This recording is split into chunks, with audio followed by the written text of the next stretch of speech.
على آل محمد كما صليت على إبراهيم وعلى آل إبراهيم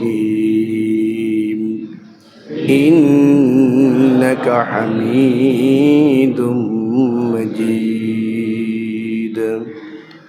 اللهم بارك على محمد وعلى آل محمد كما باركت على إبراهيم وعلى آل إبراهيم إنك حميد مجيد. سبحانك لا علم لنا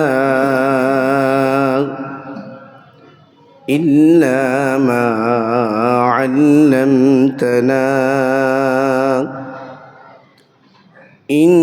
إنك أنت العليم الحكيم.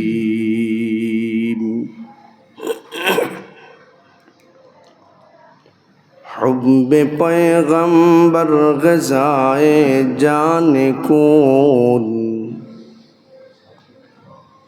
حب پیغمبر غذائے جان کون، عشق احمد مر دلم درمان کون، نور عرفا کن عطائے ذو الجلال، نور عرفا کن عطائے ذو الجلال، از شراب عشق تو کن مستحال، نور عرفا کن عطائے ذو الجلال، از شراب عشق تو کن مستحال۔ محترم حاضرین، মহান আল্লাহ পাকের দরবারে কালিমাত শুকর যে আল্লাহ আমাকে আপনাকে আবহাওয়ার এই অবস্থার মধ্যে দিয়েও মালিকের মস্ত বড় হুকুম জুমার নামাজ আদায় করার লক্ষ্যে আল্লাহর পবিত্র ঘরে আসার বসার তৌফিক দান করলেন। তাই রব্বে করিমের দরবারে কালিমাত শুকর আদায় করি আলহামদুলিল্লাহ।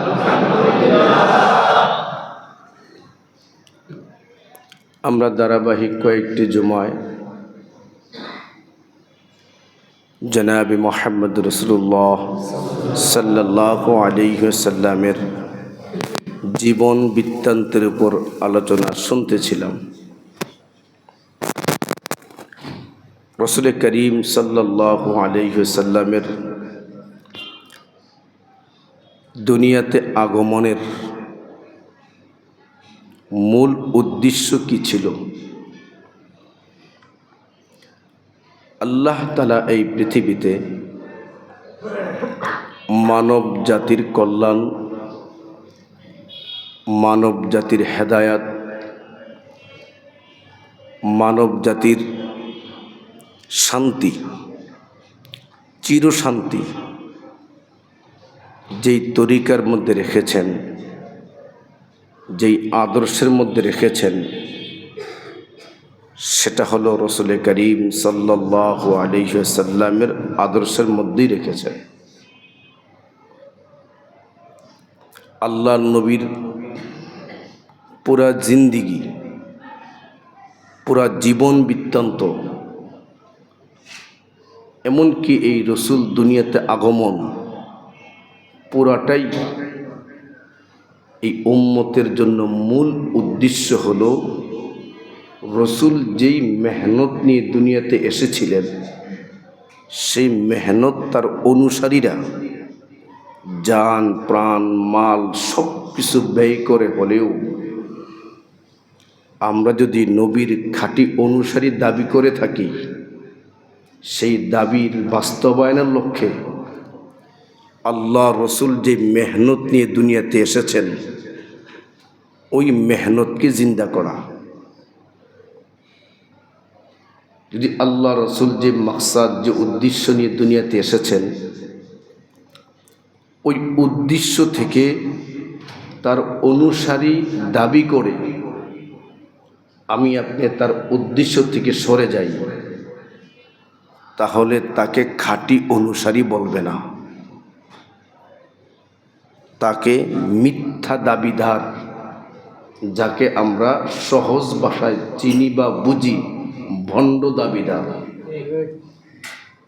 আল্লাহ রসুল দুনিয়াতে যে উদ্দেশ্যে এসেছেন, ওই উদ্দেশ্যের প্রত্যেকটা ধারা আমি আপনি যদি বাস্তবায়ন করি, কাজ করি, মেহনত করি, তাহলে আমি আপনি হব আল্লাহ রসুলের খাঁটি আশিক। এটা দাবির বিষয় না, এটা ওয়াল রাইটিং বা পোস্টারিংয়ের বিষয় না। আল্লাহ নবীকে মহাব্বত করি বললাম, কিন্তু নবী যা নিয়ে আসছেন, আল্লাহ তাআলা কালামে হাকিমে আল্লাহ রসুলের মাকসাদ কি ছিল দুনিয়াতে আসার প্রায় জায়গায় উল্লেখ করেছেন। এক জায়গায় আল্লাহ তাআলা বলেন, হুয়াল্লাযী আরসালা রাসূলাহু বিল হুদা ওয়া দীনিল হক। হুয়াল্লাযী আরসালা রাসূলাহু বিল হুদা ওয়া দীনিল হক লিইয়ুযহিরাহু আলাদ-দীনি কুল্লিহি ওয়া কাফা বিল্লাহি শাহীদা। এই আয়াত আল্লাহ তাআলা বলেন,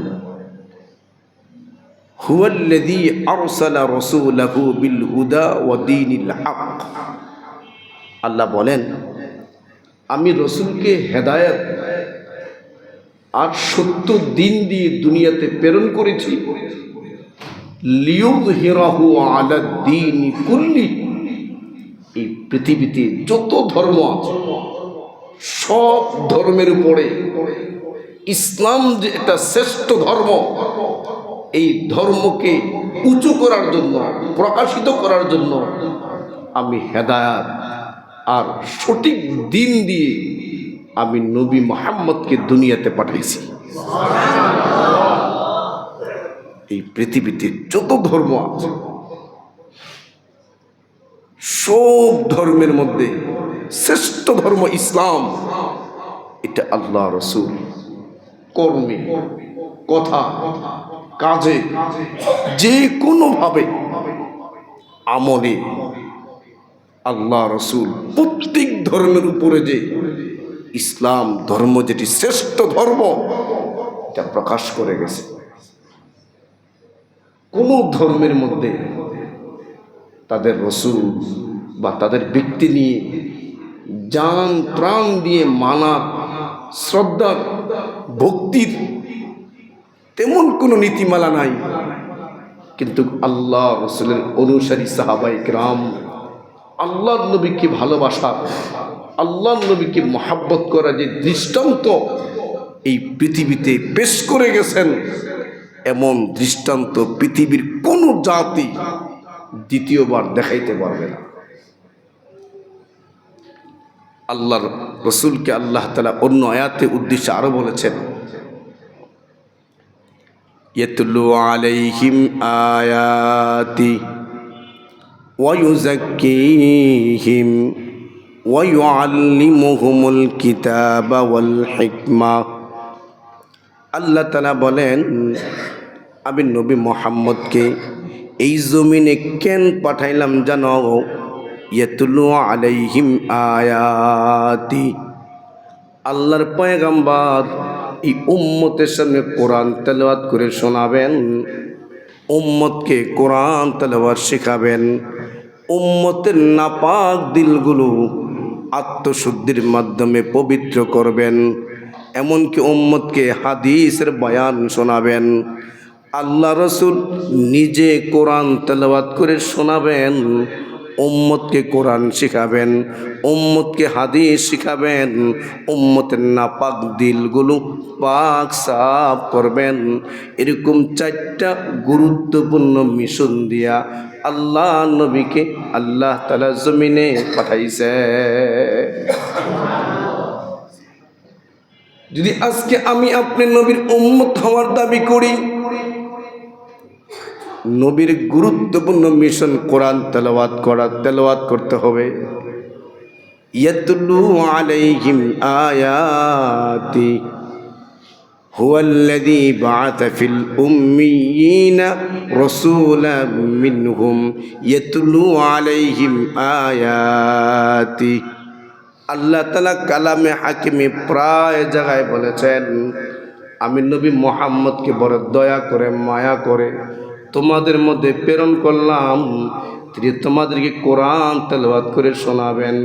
উনি নবী নিজে কোরআন তেলাওয়াত করবেন, তোমাদেরকে তেলাওয়াত শিখাবেন, তোমাদেরকে হিকমা শিখাবেন, তোমাদের দিলকে পাক সাফ করবেন। আজকে আমি আপনি যদি 100 বছর পরে এসে বা 1000 বছর পরে এসে নবীর খাঁটি আশিক হওয়ার দাবি করি, আল্লাহ নবী যে 4 উদ্দেশ্য নিয়ে দুনিয়াতে প্রেরণ হয়েছে, এই 4 উদ্দেশ্যের মেহনত যে উম্মত করবে, বাস্তবায়ন করবে, ফিকির করবে, ওই উম্মতটা হবে বর্তমান জমিনের খাঁটি আশিকে রাসূল। খাঁটি আশিকে রাসূল। রাসূলের মূল মাকসাদটা কি? মূল মাকসাদ কিন্তু রং তামাশা না। মূল মাকসাদ হলো এই আল্লাহ বুলা বান্দাগুলোকে কোরআন তেলাওয়াতের মাধ্যমে, কোরআন নামক তেলাওয়াতের অ্যান্টিবায়োটিক, এক ঔষধ ব্যবহার করে লক্ষ সোয়া লক্ষ যেই সাহাবীদের জীবন বৃত্তান্ত ইসলামের আগে এত ভয়ানক, যেই সাহাবীরা ইসলাম গ্রহণের আগে নিজের আপন কন্যা সন্তানকে জীবত পুঁতে ফেলত, মারামারি, খুন খারাপি, জিনা, ব্যভিচার, জমিনের যত জঘন্য জঘন্য কাজকর্ম করার সমস্ত কাজকর্মগুলো প্রতিযোগিতা করে করত। এরকম দুষ্ট প্রকৃতির মস্তিষ্কের মানুষগুলোকে আল্লাহ রাসূল যে ঔষধ ব্যবহার করে শ্রেষ্ঠ মানুষ বানিয়েছেন, সেই মহা ঔষধের নাম হলো আল কোরআন। দিল থেকে, অন্তর থেকে একবার উচ্চারণ করেন সুবহানাল্লাহ। আমরা কি জগতের মানুষ! সাহাবীদের ইসলামের আগের বৃত্তান্ত শুনলে অবাক লাগে, এরা কি মানুষ! এই মানুষগুলো সোনার মানুষ হয়েছেন অন্য কিছুর দ্বারা না, কোরআনের দ্বারা। সেই নবীর উম্মত সে কোরআন পড়তে পারে না। নবীর সিরাতের আলোচনার মাকসাদ কি? নবীর জীবন বৃত্তান্ত খুলে খুলে বলতেছি কোন উদ্দেশ্য আপনাদের সামনে? একটু কাংশু করা, মজা আর স্বাদ অনুভব করা না। নবীর জীবন বৃত্তান্ত থেকে শিখুন যে আল্লাহ রাসূল নবুয়ত প্রাপ্ত হওয়ার 23টা বছর, একটা সেকেন্ড এই ফিকির থেকে ছুটে নাই যে একটা সেকেন্ড উম্মতের হেদায়েতের ফিকির ছিল না। কোরআন তেলাওয়াত শিখানো, নবীর হাদিসের, রাসূলের পবিত্র জবানের বাণীগুলো পড়া শিখা, দিলকে পাক সাফ করা, হিকমা অর্জন করা, এটা আমার নবীর মৌলিক। এই চারটা ধারায় উম্মতের পিছনে মেহনত করেছেন, মেহনত করে এমন সফল হয়েছেন। সফল হওয়ার পরে মহান রব্বুল আলামিন ওই সফলতার স্বীকৃতি আল্লাহ নিজে আসমান থেকে আয়াত নাজিল করে বলেন, উলাইকাল্লাযীনা ইমতাহানাল্লাহ। আল্লাহ তাআলা এই লক্ষ সাহাবায়ে কেরাম যে এই চারটা বিষয় মেহনত করে সফল হয়েছেন, রসুল মেহনত করে সফল করাইছেন, এই সফলতার স্বীকৃতি আল্লাহ তাআলা কোরআনে আয়াত নাজিল করে বলেন, আমি রব তাদের আত্মার পরীক্ষা নিয়েছি। আত্মার পবিত্রতার দিক দিয়ে আল্লাহ নবীর প্রত্যেকটা সাহাবী সফল, প্রত্যেকটা সাহাবী সফল। এজন্য যে যাকে অনুসরণ করে, যে যার থেকে ফায়দা পায়,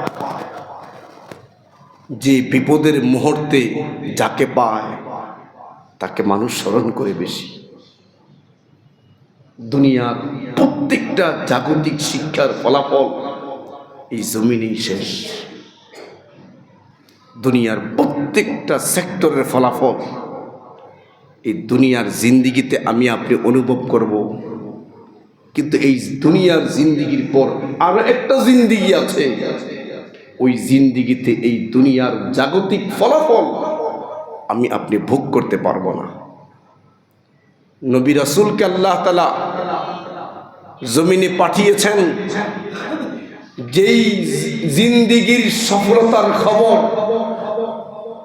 যেই জিন্দিগির মুক্তির খবর, যেই জিন্দিগিতে আমি আপনি সফল কাম হব, ওই তথ্য পৃথিবীর কোন জাগতিক লাইনের পণ্ডিত বা জাগতিক লাইনের পণ্ডিতেরও পণ্ডিত সেও দিতে পারে না। আমি আপনি গরম লাগলে ফ্যান ব্যবহার করি, এরপরও ঠান্ডা তৃপ্তি হয় না। বদ্ধ একটা পরিসীমার মধ্যে একটা রোমকে আরো আরামদায়ক করার জন্য এসি ব্যবহার করি। এগুলো সব দুনিয়ার জাগতিক শিক্ষার ফলাফল। এই সকল আসবাব যে সকল ইঞ্জিনিয়াররা তৈরি করেছেন, এদেরকে প্রশ্ন করুন যে দুনিয়ার একটা 12 ফুট বা 14 ফুট 20-30 ফুট একটা রোম যদি ঠান্ডা করার জন্য আপনি যে আসবাব ব্যবহার করেছেন, জানালা দরজা সব বন্ধ হয়ে যায়, বেলকনিগুলো বন্ধ করে দেওয়া হয়, এরপরে আপনি যান্ত্রিক সাহায্যে আপনি এই বদ্ধ রুমটাকে ঠান্ডার পরিবেশ সৃষ্টি করেছেন। বলেন দেখি, আমার এন্তেকালের দুয়ার দিয়ে আমি যে অন্ধকার কবরে প্রবেশ করব, সেখানে কোনো জানালা থাকবে না, দরজা থাকবে না, নিচেও মাটি, উপরেও মাটি, ডানেও মাটি, বামেও মাটি, এই 3.5 হাত অন্ধকার মাটির নিচে আমার এই ছোট্ট ঘরটাকে ঠান্ডা করার জন্য আপনি কি যন্ত্র আবিষ্কার করেছেন? পৃথিবীর প্রত্যেকটা জাগতিক শিক্ষায় শিক্ষিত পণ্ডিত এই জায়গায় এসে চুপ হয়ে যাবে। কোন বিজ্ঞান, কোন সায়েন্স আপনাকে বলতে পারবে না যে কবরকে ঠান্ডা করার এই জিনিস আমরা আবিষ্কার করেছি। পরকাল জগতে তোমার সফরে, দুনিয়ার জীবনের সফরের বাস যান্ত্রিক কত আরামদায়ক এখন দিনের দিন হচ্ছে। প্লেন হচ্ছে, এরোপ্লেন হচ্ছে, রকেট হচ্ছে। এখন কি ঢাকা থেকে চট্টগ্রাম যাবেন, সেখানে এখন সিঁড়ি বসে যাওয়ার ব্যবস্থার চেয়ে ঘুমায়া আপনি চট্টগ্রাম সফর করতে পারবেন, এরকম ব্যবস্থাপনাও হয়ে গেছে। ওই ইঞ্জিনিয়ারকে প্রশ্ন করেন, আমি মৃত্যুর দুয়ার দিয়ে কবরে জগৎ হয়ে হাসরে মাঠ হয়ে আমি জান্নাতে লম্বা সফর দেব, অনন্তকালের সফর দেব, ওই সফরটা আরামদায়ক ঘুমের মাধ্যমে আমি করতে পারবো, একটা থিওরি বলে দেন, কেউ বলতে পারবে? ঠিক না? ঠিক। সবাই এই জায়গায় ব্যর্থ। যে জায়গার খবর কারোর ব্রেনে ধরে না, কারণ মাথায় আসে না। ওই সমস্ত অসম্ভব বিষয়গুলোর তথ্য দেওয়ার জন্য, শান্তি অনুভব করার জন্য আল্লাহ তাআলা যুগে যুগে আসমানের মালিক নবী রসুলদেরকে পাঠিয়েছেন। তারা এসে দুনিয়ার জাগতিক শিক্ষা যেখানে এসে থেমে যায়, সেখান থেকে আমার আপনার মুক্তির পথ, শান্তির পথ, নিরাপত্তার পথ সংবাদ দেন নবী রসুলগণ, যাদের সংবাদে কোনো মিথ্যা বা ভুয়া বা ধোঁকার কোনো কিছুর আশ্রয় নাই। ঠিক না বেটি? কবর ঠান্ডা হয় কোন আমলে? রসুল বলেছেন কিনা বলেন? ফুল সেটের পোল আমি আপনি পাড়ি দেওয়া লাগবে। কেমনে পাড়ি দেব পৃথিবীর কোনো ইঞ্জিনিয়ার বলতে পারবে না, কিন্তু মেট্রো রেল দিয়ে আপনি ঢাকার এক প্রান্ত থেকে আরেক প্রান্ত কেমনে যাবেন তা আবিষ্কার হয়েছে। কিন্তু ওই আবিষ্কারকরা ফুল সেটের পোল পার হওয়ার আসবাব আবিষ্কার করতে পারে নাই। তারা আবিষ্কার করেছেন স্বয়ং আল্লাহ রসুলের মাধ্যমে আমাদেরকে জানিয়ে। ঠিক না বেটি? ইসলাম এসেছে এজন্য আল্লাহ নবীকে ভালোবাসা, আল্লাহ নবীকে মহাব্বত করা, এটা আমাদের ইমানের তাকাজা। যাকে মহাব্বত করবেন সে কেমনে ঘুমায়, সে কেমনে খায়, সে কেমনে ব্যবসা করে, সে কেমনে চলে, সে কিভাবে কথা বলে। অর্থাৎ মানুষ যাকে মহাব্বত করে, ওই মহাব্বতের ব্যক্তির প্রত্যেকটা বিষয় আশেক মাসুক খেয়াল করে। এটা দুনিয়ার নীতি। একটা মানুষ যখন কাউকে ভাল লাগে তখন তার ছবিটা তার মোবাইলে স্ক্রিনে দিয়ে রাখে। অনেক পিতা তার সন্তানকে ভালোবাসে, সন্তানের ছবিটা মোবাইলে স্ক্রিনে রাখে। ঠিক না ঠিক বলে? কত জনকে কত মানুষ ভালোবাসে।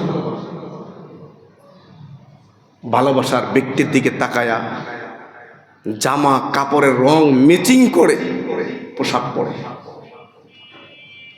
কিন্তু আল্লাহ রসুলকে আমি কি ভালোবাসি? আমরা আল্লাহ রসুলকে মুখে মুখে ভালোবাসি, মুখে মুখে, দিল থেকে না হয়। এটা আমাদের মুখের কথা। নবীকে ভালোবাসি, এটা আমাদের মুখের কথা। যদি এটা মুখের কথা হয়, জীবন ভর শান্তি কামনা করবেন, শান্তির স পর্যন্ত পাবেন না। মুক্তি কামনা করবেন, মুক্তির ম পর্যন্ত খুঁজে পাবেন না। আল্লাহ নবীর সাহাবীরা নবীকে মুখে মুখে ভালোবাসেননি।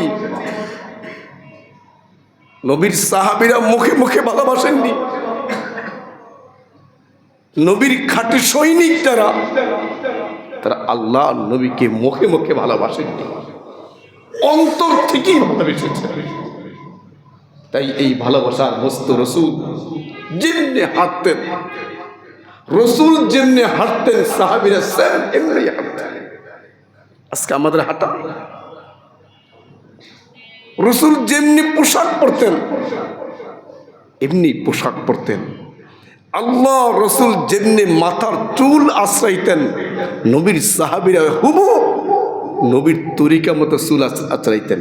এক সাহাবীর চুল আল্লাহ রসুল মাঝখানে সিঁথি কাটতেন, দুই দিকে চুলগুলো ফালাইয়া দিতেন, মাঝখানে সিঁথি কেটে রসুল চুল আশ্রাইতেন। আমরা তো একদিকে আশ্রাই, আল্লাহ রসুল একদিকে আশ্রাইতেন না, মাথার মাঝখানে এনে দুই দিকে চুলগুলো ফেলে দিতেন। এক সাহাবীর চুল এই পরিমাণ কোকড়া, এই পরিমাণ এলোমেলো, কোনোভাবে আশ্রাইলে চুলগুলো নবীর মতো দুই দিকে পড়ে না। তো নবীর মতো চুলগুলো করতে হবে, এই জন্য একটা পাতলা শিককে গরম করে মাথার মাঝখানে চুল বরাবর বসায় দিছে, মাঝখানে চুলগুলো পড়ে কোকড়া চুলগুলো সরে গিয়ে দুই দিকে সিঁথি হয়ে যায়। এই ছিল আল্লাহ নবীকে অনুসরণের তরিকা। এমন এসেছে রসুল চলার পথে এক জায়গায় পেশাব করতে বসেছেন। নবীর সাহাবী সফরের কালে দীর্ঘদিন পরে ওই পথ দিয়ে সফর করতেছেন। রসুল যে জায়গায় এসে পেশাব করতে বসেছিলেন, হাদুত সেরতে বসেছিলেন, ওই সাহাবী ও জায়গায় এসে ওই হাদত সারার মতো সেম বসে গেল।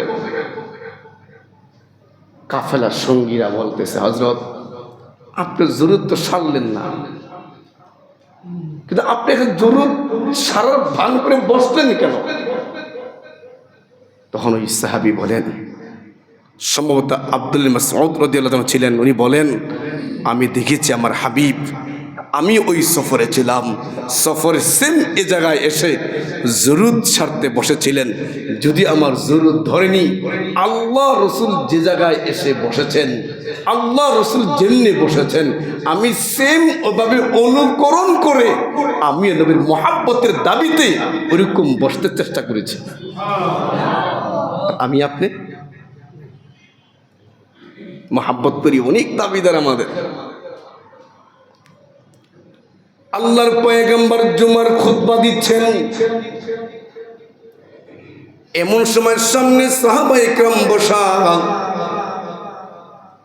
মজমার মধ্যে একজন সাহাবীর দাঁড়ায় গেলেন। রাসূল ওই মুহূর্তে বলেন, বসে যাও ইজলিস, বসে যাও। রাসূল সামনে একজন সাহাবায়ে কেরামকে আদেশ দিলেন, কিন্তু এমন সময় আল্লাহ নবীর ইমামতিতে নামাজ পড়ার জন্য একজন সাহাবী দৌড়ে আসতেছিলেন। মদিনার মসজিদের সীমানার মধ্যে পা দিলেন, এমন সময় শুনতে পাইলেন, বসে যাও। বসার অনুমতির শব্দ ওই সাহাবী শুনতে পাইলেন। জামাত থেকে, মসজিদ থেকে অনেকটা দূর পুকুর রোদের মাঝে ওই সাহাবী সেখানেই বসে পড়লেন। এক কদম আর আগান নাই।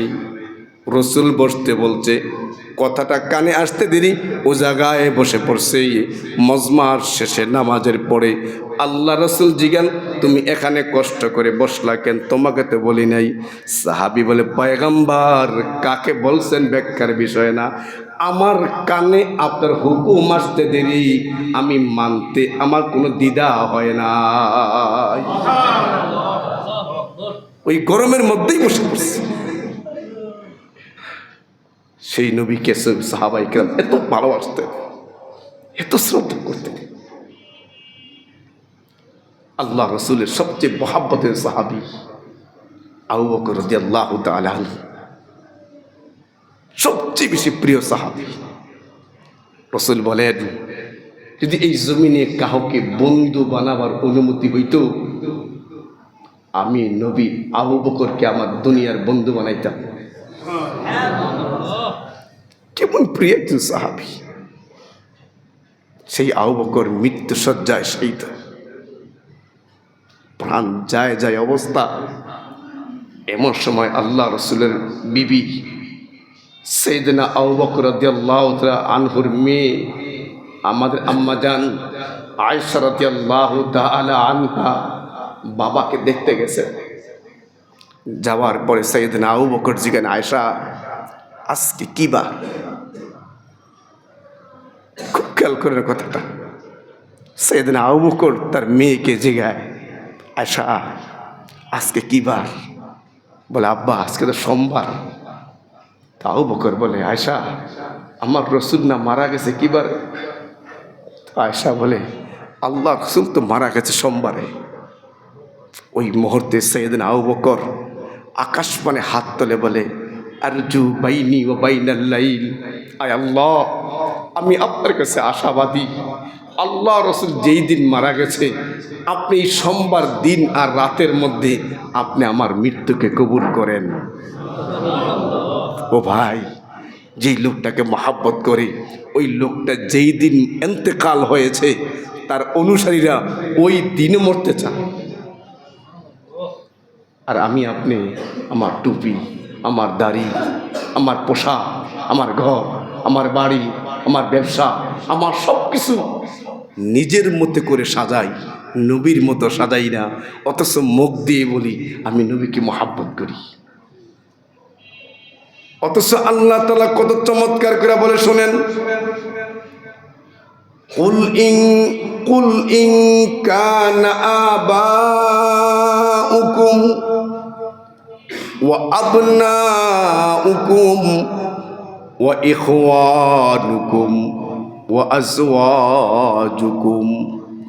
আল্লাহ তাআলা বলেন, নবী গো, আপনি আপনার উম্মতকে বলে দেন, যদি তোমরা আমি আল্লাহকে আর আমার নবীকে আর আল্লাহর রাস্তায় জিহাদ করা, এই তিনটা শব্দ বড় খেয়াল করে শোনেন। আল্লাহ তাআলা বলেন, কুল ইন কানা আবাউকুম, যদি তোমরা আল্লাহ এবং তার রাসূলকে আর আল্লাহর রাস্তায় জিহাদ করা, এই তিন বিষয়ে যদি আবাউকুম তোমাদের পিতামাতার চাইতে, ও আবনাউকুম তোমাদের সন্তানদের চাইতে, ও ইখওয়ানুকুম তোমাদের ভাই ব্রাদার চাইতে, ও আজওয়াজুকুম তোমাদের পরিবার পরিজনদের চাইতে, ও আশিরাতুকুম তোমাদের গোষ্ঠী জ্ঞাতির চাইতে। আজকে বহু মানুষ গোষ্ঠী জ্ঞাতির মহাব্বতে নাফরমানি করে, বিবির মহাব্বতে নাফরমানি করে। এই জন্য আল্লাহ তাআলা বলেন, নবী গো, আপনি আপনার উম্মতকে বলে দেন, তারা যদি তাদের পিতামাতার চাইতে, তাদের সন্তানদের চাইতে, তাদের ভাই বোনদের চাইতে, তাদের স্ত্রী পরিবারদের চাইতে, ও আশিরাতুকুম তাদের গোষ্ঠী জ্ঞাতির চাইতে, ও আমওয়ালুন ইকতারাফতুমুহা তোমার অর্জিত সম্পদ, আমি আপনি কত শ্রম দিয়া কত মেহনত করে অর্থ সম্পদ জমাই, ওই সম্পদটা নষ্ট হয়ে যাক, পৃথিবীর কোনো ব্যক্তি চায় না। ওই সম্পদটাকে আমি আপনি কেমন মহাব্বত করি। আল্লাহ তাআলা বলে, ওই সম্পদের চাইতে আল্লাহ বলেন, অতিজারাতুন তাখশাউনা কাসাদাহা, আমি আপনি কত কষ্ট করে একটা ব্যবসা প্রতিষ্ঠান দাঁড় করাই, ব্যবসা প্রতিষ্ঠান দাঁড় করার পর কোনো ব্যবসায়ী চায় না তার ব্যবসার লোকসান হোক, তার ব্যবসা হাতছাড়া হয়ে যাক, সে ক্ষতিগ্রস্ত হোক, চায় না। এখন সে জান প্রাণ সব কিছু দিয়া ব্যবসাকে বাঁচাইতে চায়। আল্লাহ তাআলা বলেন, ওই ব্যবসার মালের চাইতে, ওই ব্যবসা প্রতিষ্ঠান চাইতে যদি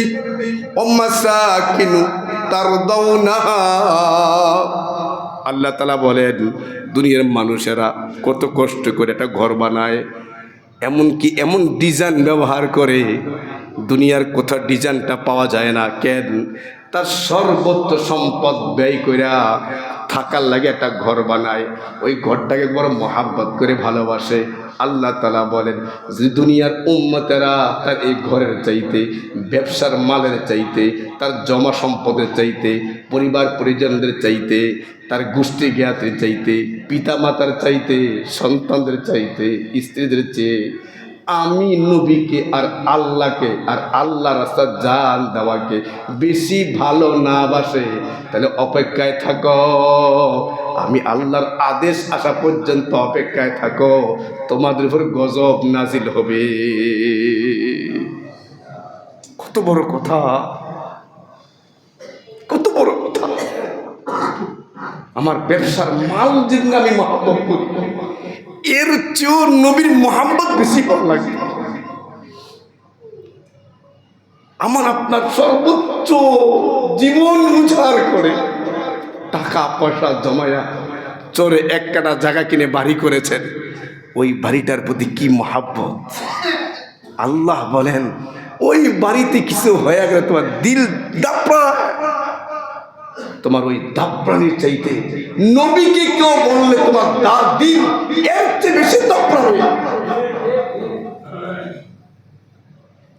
দেখেন কথাগুলো, আমার কথা না, সূরা তাওবা 24 নম্বর আয়াতে আল্লাহ বলেন, তোমার সন্তান, তোমার পরিবার, তোমার পরিজন, তোমার সন্তান, তোমার ভাই ব্রাদার, তোমার গোষ্ঠী জ্ঞাতি, তোমার সম্পদ, তোমার ব্যবসা লোকসান হওয়াটা যেমন তুমি পছন্দ করো না, তোমার সবচেয়ে প্রিয় ঘর, তোমার সবচেয়ে প্রিয় সম্পদ, এটা কেউ নিয়ে যা তুমি যেমন চাও না, এই 10 থেকে 12টা বস্তুর চাইতে যদি এই উম্মত তোমাকে নবীকে বেশি মহব্বত না করো, আল্লাহকে ভালো না বাসো, আল্লাহর রাস্তায় জান দেওয়াকে পিতা মাতার চেয়ে বেশি মহব্বত না করো, সন্তানের চেয়ে বেশি মহব্বত না করো, তোমার অর্থ সম্পদ চেয়ে বেশি মহব্বত না করো, তো রব বলে অপেক্ষায় থাকো, আমি মালিকের গজবের অপেক্ষায় থাকো।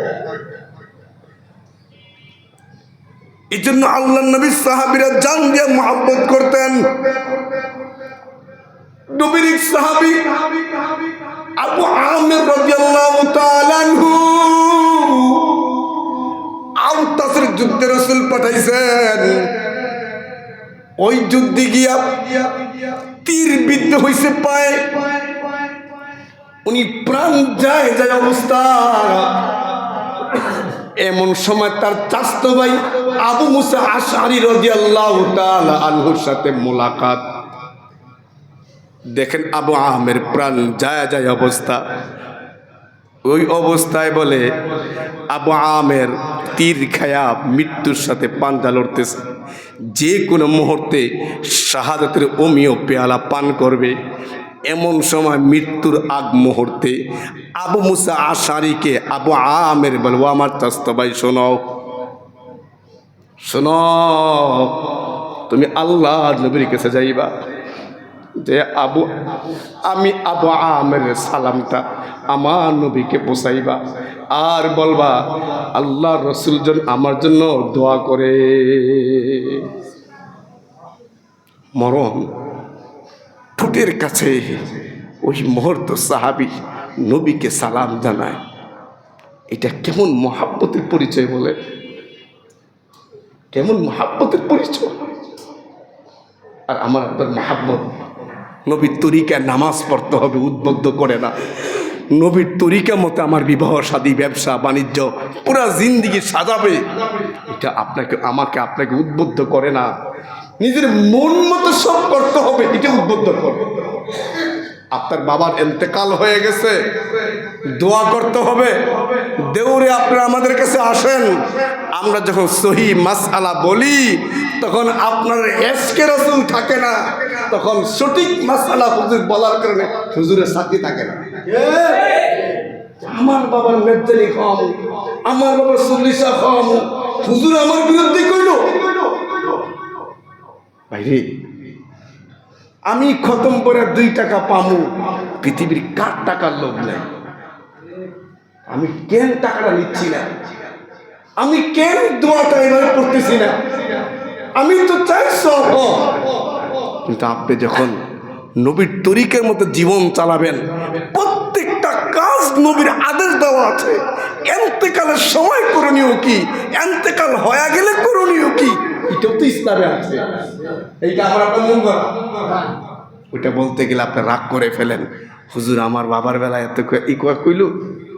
এটা তো সহি মাসালা। আমার আপনার পুরা জিন্দিগি নবীর তরিকায় চলতে হবে। নবীর জামানায়ও নবীকে যেন মহাব্বত করত, মহাব্বতের দাবিদার লোক ছিল, ঠিক নবীর ওই মহাব্বতের দাবিদার লোকগুলো যে জামানায় ছিল, ওই জামানায় নবীর দুশ্মনও ছিল। বলেন ঠিক না ঠিক? এখন যেমন নবীর দুশ্মন আছে, নবীর তৎকালীন জামানায় নবীর ইমামতিতে নামাজ পড়তো, তখনও আল্লাহ নবীর পিছনে নামাজ পড়ে আল্লাহ নবীকে গালি দিত, আল্লাহ নবীকে টিটকারি করত। আল্লাহ রসুলের জামানায় একজন বড় ইহুদি আবু রাফে, খুব কথা খেয়াল করবেন, আবু রাফে আল্লাহ নবীকে কথায় কথায় ব্যঙ্গ করত, কথায় কথা টিটকারি করত, কথায় কথায় আল্লাহ নবীকে বেজ্জতির মতো কথা বলতো। আল্লাহ রসুলের কাছে তথ্য আসলো, আবু রাফে নবীকে নিয়ে কটূক্তি করে। আল্লাহ রসুল ওই মুহূর্তে আব্দুল্লাহ ইবনে আতিক রাদিয়াল্লাহু আনহুকে বললেন, কয়েকজন মুসলমান সহ যাও, তাকে দুনিয়া থেকে খতম করে দাও। খেয়াল রাখবেন, এটা কোরআন, এটা হাদিস, এটা শরীয়ত। এই পৃথিবীতে যদি কোনো কুলাঙ্গার আল্লাহ এবং আল্লাহর রসুলকে নিয়ে কটূক্তি করে, আল্লাহ এবং আল্লাহর রসুলকে বিশুদ্ধার করে, আল্লাহ এবং আল্লাহ রসুলের শানে বেয়াদবি করে, আল্লাহ নবীর চরিত্র নিয়ে যদি কারো মুখ চুলকায়, গা চুলকায়, এই দুষ্কৃতী ব্যক্তি এই জমিনে 1 সেকেন্ড বেঁচে থাকার অধিকার রাখে না। অদ্যাবধি সময় আপনারা অবগত আছেন, ভারতের রামগীর যেই বড় বদমাস আল্লাহ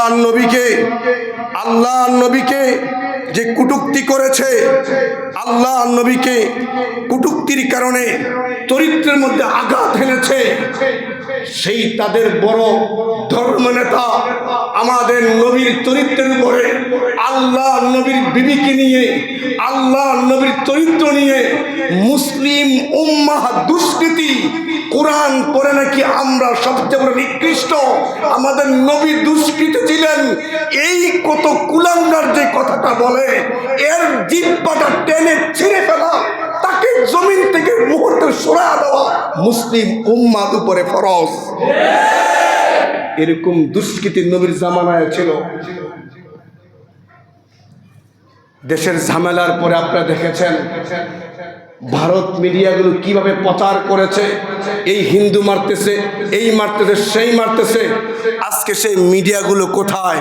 তোমাদের এলাকায় আমাদের মহামানব লক্ষ কোটি কোটি উম্মতের অন্তরে যেই নবী মুহাম্মদের ভালোবাসা ঘর করে আছে, ওই মুহাম্মদের চরিত্রে লেপন করার কারণে আমরা তার দৃষ্টান্তমূলক শাস্তি চাই, ঠিক না বেটে?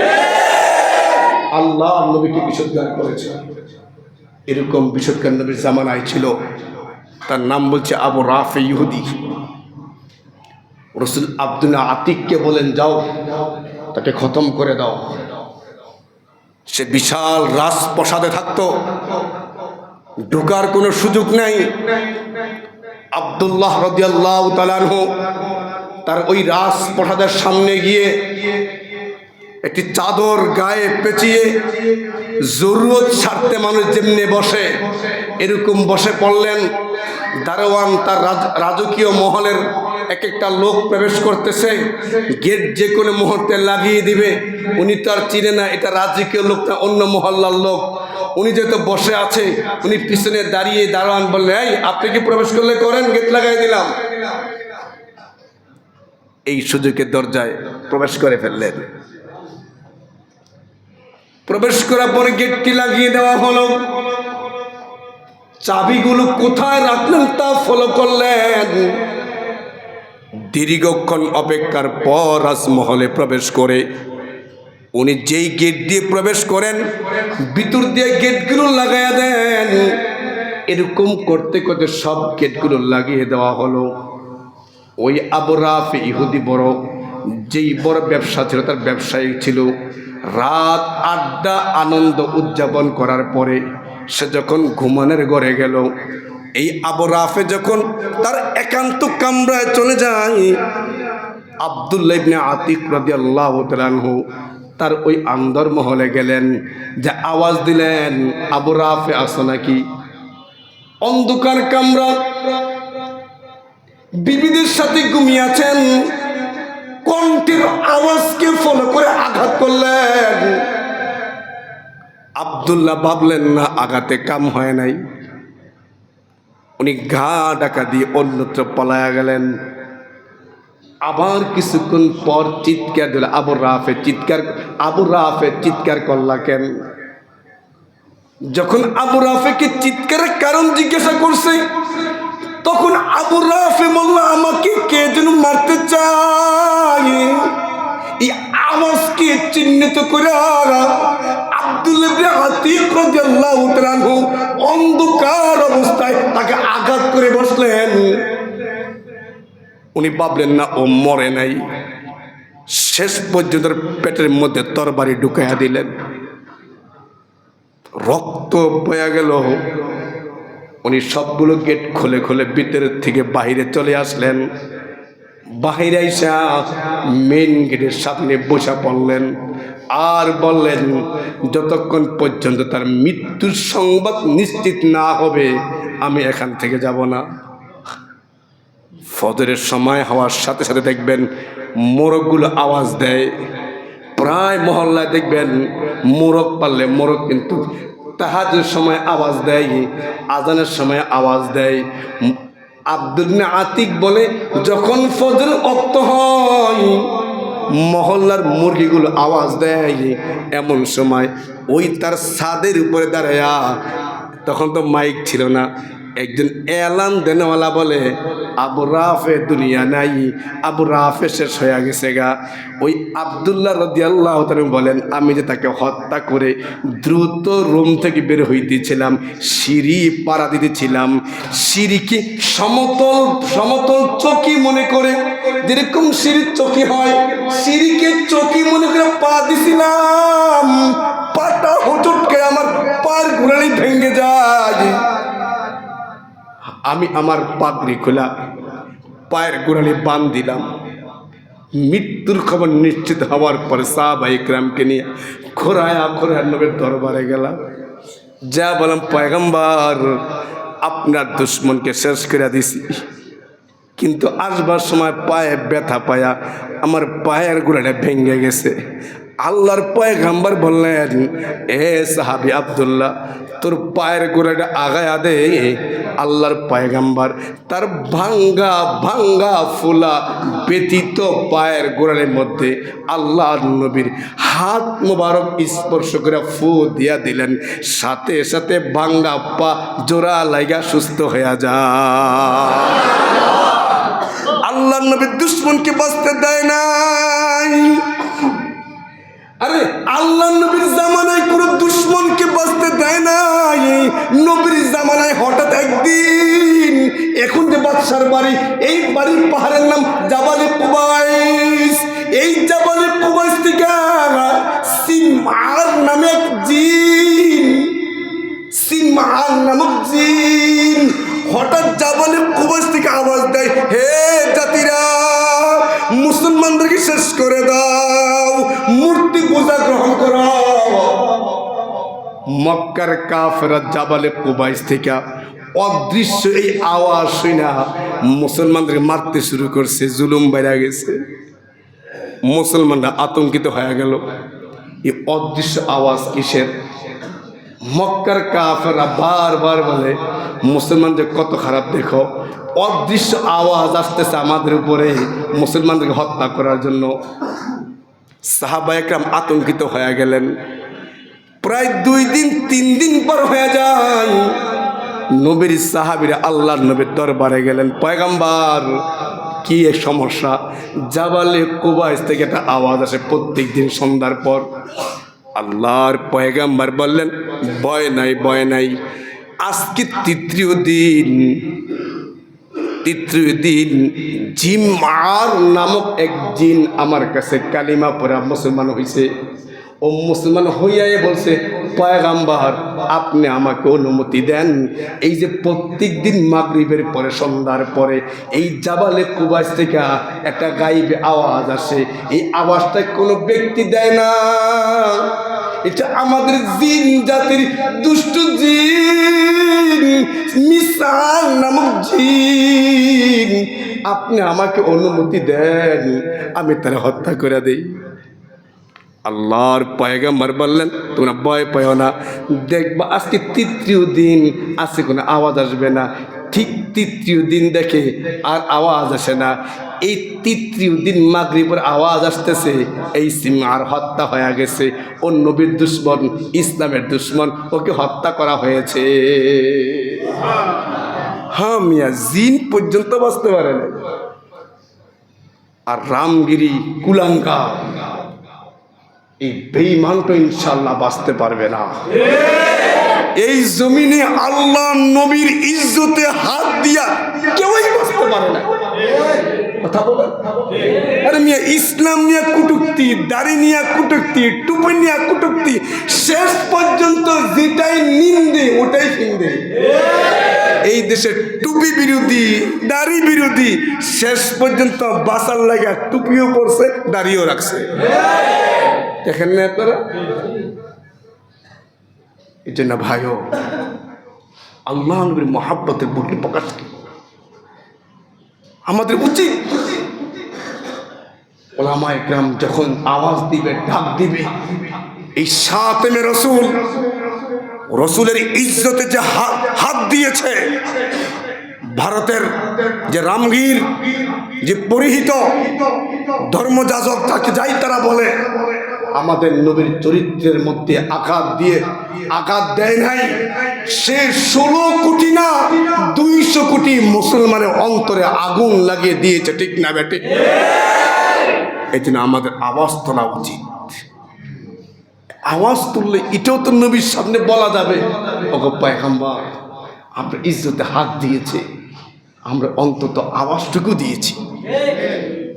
এজন্য আল্লাহ তাআলা বলেন, ইন্নাল্লাযীনা ইউযুনাল্লাহ ওয়া রাসূলাহু লা'আনাহুমুল্লাহু ফিদ দুনিয়া ওয়াল আখিরাহ ওয়া আ'আদ্দা লাহুম আযাবাম মুহিনা। সূরা আহজাবে আল্লাহ তাআলা বলেন, নিশ্চয়ই যারা আল্লাহকে কষ্ট দেয়, আল্লাহ তাআলা কাউকে জন্ম দেয় না। কোনো উম্মত যদি বলে, কোনো বান্দা যদি বলে আল্লাহ সন্তান জন্ম দেয়, কোনো বান্দা যদি বলে ঈসা আল্লাহর ছেলে, ঈসার মা আল্লাহর স্ত্রী, আল্লাহর লগে এরা আছে, এগুলো বলার দ্বারা আল্লাহ কষ্ট পান। ও রাসূলাহু, আল্লাহর নবীর পুত পবিত্র জিন্দেগির মধ্যে যে হাত দেয়, কলম ধরে কথা বলে, সে নবীকে কষ্ট দেয়। আল্লাহ বলেন যে আল্লাহকে কষ্ট দেয়, আমি রবকে কষ্ট দেয়, আমার নবীকে কষ্ট দেয়। আল্লাহ বলেন ফিদ দুনিয়া ওয়াল আখিরাহ, যে দুনিয়া যে আমি আল্লাহকে কষ্ট দেয়, আমার নবীকে কষ্ট দেয়, আল্লাহ বলেন লাআনাহুমুল্লাহু ফিদ দুনিয়া ওয়াল আখিরাহ, দুনিয়া ও আখিরাতে তার অভিশপ্ত জীবন। এমন অভিশপ্ত জীবন, আল্লাহর নবীকে যারা গালি দেয়, কোরআনকে যারা গালি দেয়, তার ছেলেরা পর্যন্ত তার পরিচয় দেয় না, ঠিক না বে ঠিক? আরে মিয়া, আল্লাহর নবীকে আবু জাহেল গালি দিত, আবু জাহেলের অনুসারীরা পর্যন্ত আবু জাহেল নাম রাখে না, ঠিক না বে ঠিক? নাম রাখেন। তো আল্লাহ তাআলা বলেন, আমার নবীকে যারা গালি দেয়, আমি আল্লাহকে কষ্ট দেয়, নবীকে কষ্ট দেয়, এরা দুনিয়া ও আখিরাতে অভিশপ্ত। তো দুনিয়ায় অভিশপ্ত না, দুনিয়ায় পলায়া থাকা লাগে। তসলিমা নাসরিন পলায় থাকে, পৃথিবীর কোন রাষ্ট্রে শান্তি পায় না। কেন? এই জমিনটা তার জন্য ছোট হইল কেন? আল্লাহর কালামকে পায়ের নিচে নিয়ে টান দিয়া ছিঁড়া বেজ্জতি করছে। আল্লাহর কালামকে যে বেজ্জতি করে বিশাল এই বর্গমাইল পৃথিবী তার জন্য ছোট হয়ে যায়। শেষ পর্যন্ত বোরকা পরে পলাইছে। ইসলাম, কোরআন, নবী এই জায়গায় হাত দেয় যে তার হাত উল্টা পুড়ে যায়। এজন্য আল্লাহ তাআলা বলেন, ওয়া আ'আদ্দা লাহুম আযাবাম মুহিনা, দুনিয়ায় বেজ্জতি তা না,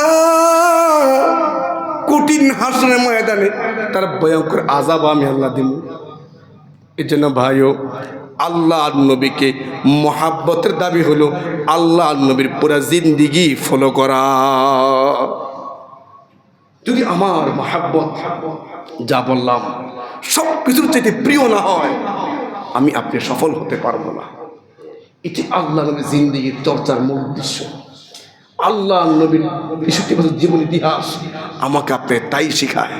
আসুন আল্লাহ নবীকে জান প্রাণ দিয়ে সর্বক্ষেত্রে সর্বোচ্চ আসনে রেখে ইমানকে তাজা করার তৌফিক দান করুক, আমিন। আর আজকে প্রায় জায়গায় আল্লাহ নবীর এই